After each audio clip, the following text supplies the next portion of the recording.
This week on Transworld Sport, we bring you a winter's tale and find out how bandy is positively booming amongst Norway's youth. We're in the saddle with Colombia's finest for the country's biggest bike race. We're on target in an Indian...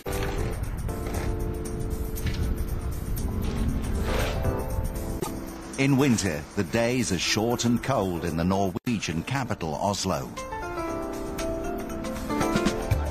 However, unlike in other capital cities in Europe, the weather doesn't stop Oslo's 850,000 inhabitants from going about their daily lives.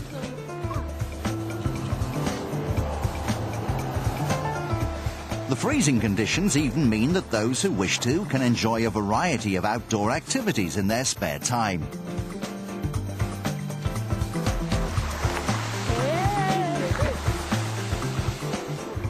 One of the most popular winter team sports in Scandinavia is bandy. Played on ice, using a curved stick to hit a small ball, bandy is not dissimilar to ice hockey. Tor Audun Sørensen is a member of the Norwegian Bandy Federation. Match tactics in bandy are very similar to those in football. That's why it's often referred to as the football of winter weather. As with football, there are 11 players, but unlike football, bandy is a gentleman's sport. There are quite strict rules about what you can and can't do on the ice, which is what separates bandy from ice hockey. In a way, bandy is more like basketball, where you can't tackle and rough play is penalised. In bandy, only light body contact is allowed. Bandy players wear relatively light protection compared to their ice hockey cousins. Nonetheless, it's a demanding sport, and players need to be incredibly fit and technically competent on many levels to make it through the two 45-minute periods on the ice that constitute a game. I would say bandy is tougher than ice hockey, but in a different way. You don't have chest protectors, but you still get big impacts, like when two players slam together. Also, when you're behind the goal line during corners, you can have balls that come flying at you at 200 kilometers an hour, and they can hit your chest, so there's another kind of toughness. There are 4 divisions of men's bandy in Norway. The top league has 8 teams competing for a national title. The rules of the game are very similar to football and field hockey. For example, there are offsides, and the goalkeeper, who doesn't carry a stick, can use his hands inside the penalty area. Corners are taken in the same way as in field hockey, and players mustn't raise their stick above shoulder height.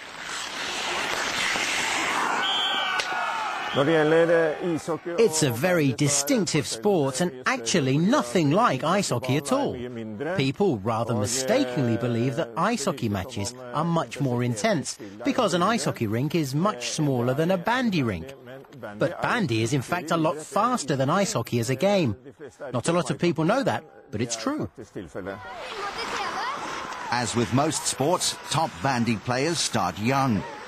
But because it's a winter game, these players tend to concentrate on other sports during the summer months.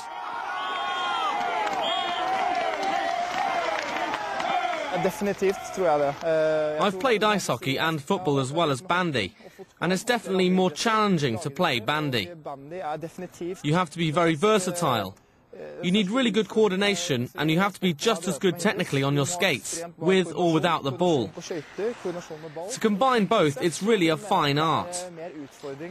You need to be explosive over short distances just like football, as well as having the endurance to keep going for the whole game when you cover long distances.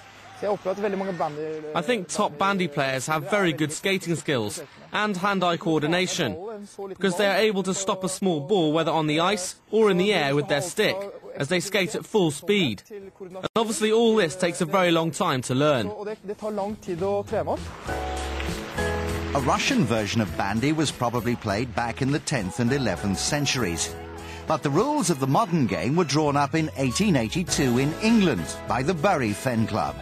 The same club took part in the first international bandy match in 1891, when they played Haarlem of the Netherlands. After that first international match, the modern sport spread to Russia, Finland and Sweden, and then to Norway at the beginning of the last century. Originally, it was organised by our Football Association, but in 1920 it got its own federation. When the Nazis invaded Norway in April 1940, the occupying German forces decreed that large gatherings were strictly prohibited and bandy was banned.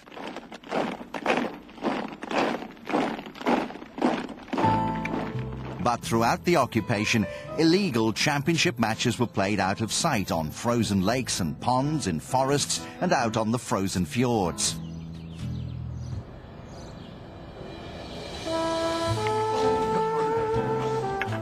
Stabæk Bandy Club, one of the oldest in Norway, won the national championship in 1943 and 1945.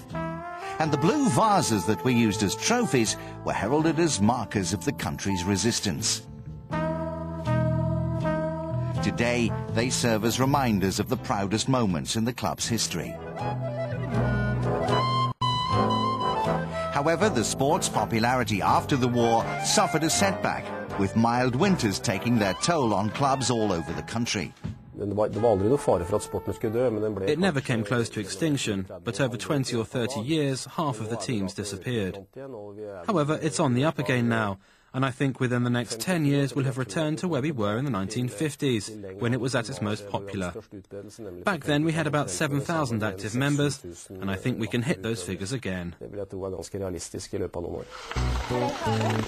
Today, Norway has 30 clubs, each one with several teams for different age groups, and the numbers are rising. And yet the bandy promotion machine continues to work overtime. There are school tournaments, and many bandy clubs run academies to encourage boys and girls to start playing from an early age. However, Norway is lagging behind compared to other bandy nations, like its neighbour Sweden, current world champions in both the men's and women's competitions. There are lots of problems that still need to be ironed out. Most importantly, we need many more artificial ice rinks, so the young can go there and play at all times. We're also developing our coaching personnel to improve our players' skills. And we're nurturing talented youngsters, both boys and girls, from as young as 15 and 16. Despite its hardships and struggles, or maybe because of them, the sport of bandy remains one of Norway's favourite winter pastimes.